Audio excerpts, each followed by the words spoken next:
lastly, I just want to say, like, sitting in this seat, I know what the expectations are. I'm happy for JJ Redick. I'm wishing him nothing but the best. Not that he ever would need to, but if he did, he knows he could pick up the phone and call me, and I'll do whatever I can to be of help to him. Because we have that kind of relationship. We cool with one another. We get along. I've never had a problem with his podcast. I had a problem with LeBron James agreeing to do the podcast. Not initially. Initially, we all celebrated it because we thought it was just going to be some podcast. But when they talked about getting in to the intricacies of discussing the game of basketball, and then we started hearing noise about Darvin Ham, the former Lakers head coach, fired after their first round series loss to the Denver Nuggets, by the way, you're saying to yourself, damn, why is it that you would choose to do the podcast at that particular time as opposed to after Darvin Ham lost the job, as opposed to once the playoffs began, or once the playoffs for the Los Angeles Lakers was over, or this summer? Why do it then? We're talking to LeBron James, not JJ Redick. JJ Redick was in the media. It was no guarantee he was going to be the next head coach of the Lakers. And if him, as an aspiring coach, used the broadcast industry to position himself for recognition purposes to get a job like the Lakers job, more power to him. I'm not going to lie. He crushed that press conference. I don't know if he practiced in the mirror or anything like that, but he crushed that. And if Redick were to accomplish that next season, he would become the 10th rookie head coach to win a championship in NBA history. So, CJ, what's your reaction to that proclamation there from JJ? Well, Austin and I are laughing because we both know JJ. That's Austin's fellow Duke brother. I've played against JJ. I've been in the green room with JJ. I've been behind the scenes, just kind of seeing his personality and understanding how serious he is about things. And I'm surprised he threw in the second F-bomb, but he doubled down. he absolutely doubled down. And I think Laker fans are going to appreciate him because he's stern, he's firm, he's going to be able to hold his players accountable. And he's the type of coach where you can hold his feet to the fire, because that's how you could coach him as a player like that. He expects accountability. He expects to be held at a certain level, and his focus is to win championships. I don't necessarily know that they have the roster to do that yet, but that is his focus, and he means what he says in terms of his preparation, his understanding of the roster, and what he wants to accomplish, and he really does not give a about what these fans think about him. Yeah, really we're not going to do that twice. Not here. Not here. Don't do it here. Yeah, no, this is exciting. I mean, JJ is one of the more professional, calculated players I've ever played with. You know, he really every day on the job in terms of how he approached his craft was top tier. In fact, he showed me a lot playing with him in LA. He helped change me a lot of ways, just as in terms of being a professional. So, listen, it starts at the top. He has the respect with LeBron. That's where he has the podcast. Yeah. So it's going to trickle down. He's going to walk in the locker room from day one. AD, LeBron, they're going to see this guy, see that he has that respect, and from then on, be able to, have an impact. So we'll see how it goes early on. We all knew that podcast was going to end. Athletes know, that's not going to continue. Yeah. And now, Austin, you said the word professional, but I also think there's another P word that matters here. He is slightly polarizing. When he was a player, we all know that the way he played the game, the way he approached that fire made him polarizing. You went to Duke, you know this better than anybody else. That is a polarizing school. He's the guy. But I think, though, that brought out, being that type of figure, that fire, that professionalism, brought out the best in his game, National Player of the Year. But I do think this is the first time that he's not responsible for just himself. Right. How will that personality affect the locker room, the team? Because oftentimes when we think about players and coaches, you kind of want that stability, right? Yeah. He is fire. And so just seeing how he evolves, not as a coach, but also as a person, because the greatness has been brought out through that polarization. How will he evolve for the Lakers to see how that brings out the best squad? Right, but part of it's also the roster that they have, as you mentioned, CJ. They were 7th after the play-in tournament and everything last season in the Western Conference. So how many wins do you think a coach is worth? How much better are they just because JJ is their head coach? A coach can have a huge impact on a team. Okay. Just from a culture standpoint. Forget X's and O's. That'll be, judged during the season. He's going to be under a close watch with that, just as a new coach, coaching the Lakers, being in those crunch time moments. But I would assume that they're going to hire some veteran assistant coaches to help him out in that regard. But culturally, what are you setting the tone for? It needs to be known that it's his, not LeBron's, not AD's. Right. It has to be coming from JJ. And I do think JJ, to your guys' point, to both your point, he is stern enough to be able to walk in the locker room and demand that and want that respect from day one. What will be the biggest obstacle, for JJ and the Lakers?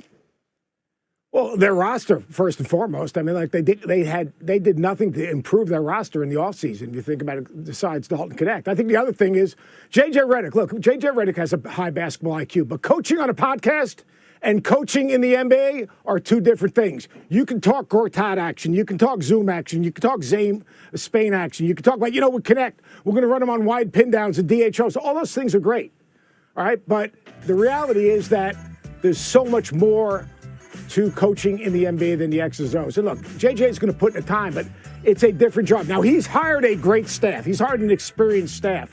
But the obstacles he's going to have to deal with, managing his roster, dealing with adversity, dealing with back-to-backs, how do you manage your day?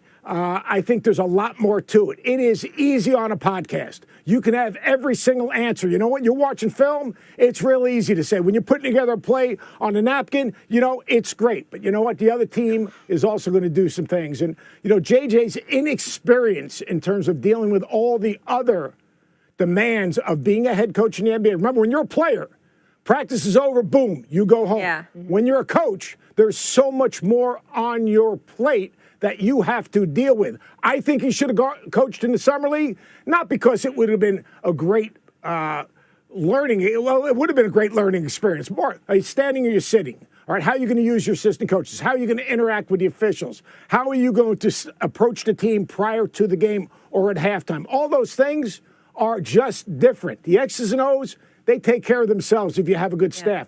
But it's the other things, the in-time decisions you have to make throughout the game, throughout the season, dealing with adversity. I think that's going to be the biggest obstacle for JJ as he kind of better understands what it's like in terms of on a day-to-day basis to be an NBA head coach. As for the different stuff, I'm not sure that's the right word, because when you look at the Lakers' past 5 head coaches, let's say, Darvin Ham, Frank Vogel, Luke Walton, Byron Scott, Mike D'Antoni, those guys are all very different from each other. That's not a sea of sameness by any stretch. And by the way, there are lots of ways to do something different. If you're the Lakers in their coaching situation, you could, I don't know, keep a coach for more than 3 years. That's a different approach also. Yeah. I think the word he used a little later was more accurate. He said modernize. And I think that is what he actually means, and I think that is what the Lakers need. Because, modernize how? Well, so they haven't really had a coach that has embraced analytics the way JJ Redick made it clear he is going to embrace analytics. The quote he used yesterday was, he said, "I'm going to use math." So that's a reference, of course, to 3 is more than 2, the analytics war cry. And we just had a young coach, Joe Mazzulla, who is very analytics focused, who just won an NBA title. So you can't say it's a mistake per se. Obviously, it requires a blend of just looking at what's in front of you. But I think that will be a more modern approach that JJ will use. And frankly, whatever happens with JJ Redick as a coach, what will really matter is the roster. And they need to take a more modernized view of the roster. Spends any time with JJ Redick, they can see how much he loves the game. And you have to be tireless when it comes to that profession of coaching. There's no day off, there's no night off, there's no second off.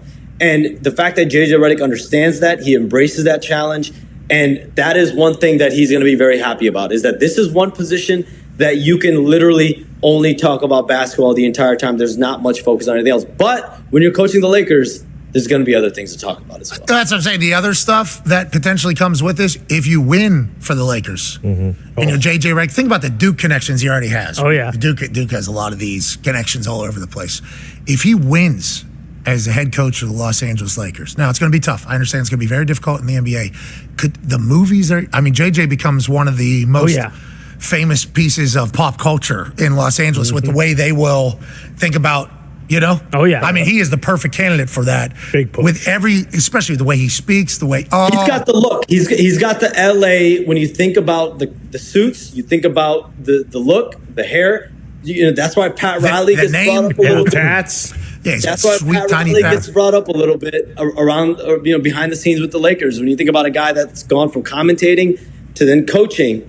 JJ Redick, obviously he played. Pat Riley played. I'm not saying JJ Redick is going to be like Pat Riley, but obviously if you're the Lakers, you have to think about the positives, and they made those comparisons early. And one thing to also point out is Coach K was very involved as an informal consultant as part of this coaching search, from what I'm told. And obviously we know Coach K's relationship with JJ Redick. Coach JJ Redick And that was someone that the Lakers leaned on, relied on, talked to, not only about JJ Redick, but other candidates, and really getting a feel from Coach K on how to manage, how a coach, especially a first-time guy like JJ Redick, can come in and establish a culture. They don't want JJ Redick to only coach LeBron James for the next 2 years. They want JJ Redick to be their next coach for the next 3 to 4 years. That's why I do think they're going to allow JJ Redick to an extent to coach through some of his mistakes that are going to happen early on. 3 to 4 years is an eternity in the NBA. Yeah. True. And head coach, with the Lakers. especially nowadays, especially with the Lakers, LeBron. especially with LeBron, especially in the modern NBA, seemingly. If he's able to win, what a time for JJ Redick.